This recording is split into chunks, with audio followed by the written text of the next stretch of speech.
এই ডিম চপটা কিন্তু আমরা সহজে বানাই না, জানি না কেন, কিন্তু এটা কিন্তু আমরা রমজানে ইফতারের সময় কিন্তু মিনিমাম 4-5 বার বা আরও বেশি, বা কেউ কেউ আবার প্রতিদিন ইফতারের আইটেমে রাখে। এই ডিম চপটা কিন্তু মজাই লাগে, আমার কাছে খারাপ লাগে না। তো আজকে আমি আপনাদের সাথে এটা শেয়ার করব। আসসালামু আলাইকুম, ওয়েলকাম টু মাই পেজ। আশা করবো সবাই ভালো আছেন। আজকে এখানে আমি খুবই একটা মজার ইফতার আইটেম, সেটা হচ্ছে যে ডিম আলুর চপ। নর্মাল আলুর চপের মতনই, জাস্ট আমরা ডিমটা একটু ফিলিং করি, এই জন্য এটা এতটা মজা হয়। তো আশা করবো সবাই রেসিপিটা পছন্দ করবেন। সবাই পারে, এরপরও আমি আমার মতন করে আপনাদের সাথে শেয়ার করব। এখানে আমি কিছু শুকনো মরিচ নিয়েছি, নিয়ে এখানে আমি লবণ দিয়ে আমি শুকনো মরিচটাকে ভালো করে একটু কুচলিয়ে নিব। এটা যাতে একদম ভালো করে কষলানো হয়, ওইভাবে করে আমি লবণ দিয়ে ভালো করে একটু ডলে নিব। এরপরে দিয়ে দিব এখানে আমি পেঁয়াজকে বেরেস্তা করে নিয়েছি। অবশ্যই ডিম আলুর চপের পেঁয়াজটা একটু বেরেস্তা করে নেবেন।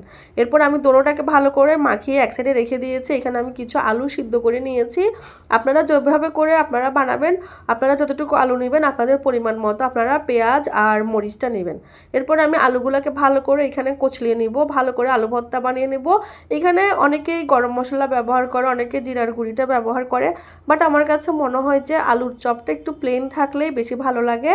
তাই আমি এখানে কোনো এক্সট্রা গরম মশলা অথবা জিরার গুঁড়ি দিব না। সবার টেস্ট তো আর সমান হয় না, আমার কাছে এভাবে ভালো লাগে, আমার ফ্যামিলি এইভাবে পছন্দ করে, আমি এই জন্য এইভাবে বানাই। তো এখানে আমি ভালো করে কচলিয়ে নিয়ে একটু ধনেপাতা ছিটিয়ে দিয়ে আমি আলু ভর্তাটা করে নিব। এখানে আমি 2টা ডিম সিদ্ধ করে নিয়েছি। আমি এটা একটা ডিমকে 4 ফালি করে আমি এটাকে কেটে নিব। আপনারা চাইলে একটা ডিমকে অর্ধেক 2 ভাগও করতে পারেন, বাট আমার কাছে মনে হয় 2 ভাগ করলে আলুর চপটা বেশি বড় হয়ে যাবে, এই জন্য আমি 4 ভাগ করে নিব। এরপর আমি পরিমাণ মতো আলুর ভর্তা নিয়ে নিব। আলুর ভর্তা নিয়ে আমি এখানে ডিমের একটা ফালি দিয়ে আমি ভালো করে এটাকে একটা কাবাবের শেপ দিয়ে দিব, একটু লম্বা লম্বা করে। এটা দেখলেই বুঝতে পারবেন। তো আপনাদের পছন্দ মতন আপনারা আলু ভর্তাটা নেবেন, নিয়ে এটার একটা শেপ দিবেন। তো আমি আলু ভর্তা নিয়ে ভিতরে ডিমটা পুর করে দিয়ে আমি এখানে একটা ডিমের মতন করে একটা শেপ করে নিব। নিয়ে আমি এই সবগুলো আলু ভর্তাকে আমি এরকম করে ডিম ঢুকিয়ে আমি শেপ করে করে এক সাইডে রেখে দিব। এটা কিন্তু অনেক মজা হয়, অবশ্যই আপনারা এটা চেষ্টা করবেন বাসায় একবার হলেও তৈরি করার জন্য। তো অপর পাশে আমি একটা ব্যাটার তৈরি করে নিয়েছি বেসনের ব্যাটারটা আমি পরিমাণ মতো বেসন দিয়ে দিয়েছি। এরপরে হলুদের গুঁড়ি, মরিচের গুঁড়ি, ধনে গুঁড়া, লবণ আর হচ্ছে যে বেকিং পাউডার দিয়ে আমি আর কর্নফ্লাওয়ার দিয়ে আমি বেসনটা করে নিয়েছি অল্প অল্প পানি দিয়ে। বেসনের রেসিপিটা আমি আর শেয়ার করলাম না, এতে করে আমার ভিডিওটা অনেক বড় হয়ে যাবে। বেসনে আমি লাস্টে কি করব, 1 চামচ গরম তেল দিয়ে দিব। এতে করে আমার ব্যাটারটা আরও স্মুথ হবে, আমার ডিম আলুর চপগুলো অনেক সফট আর মুচমুচে থাকবে।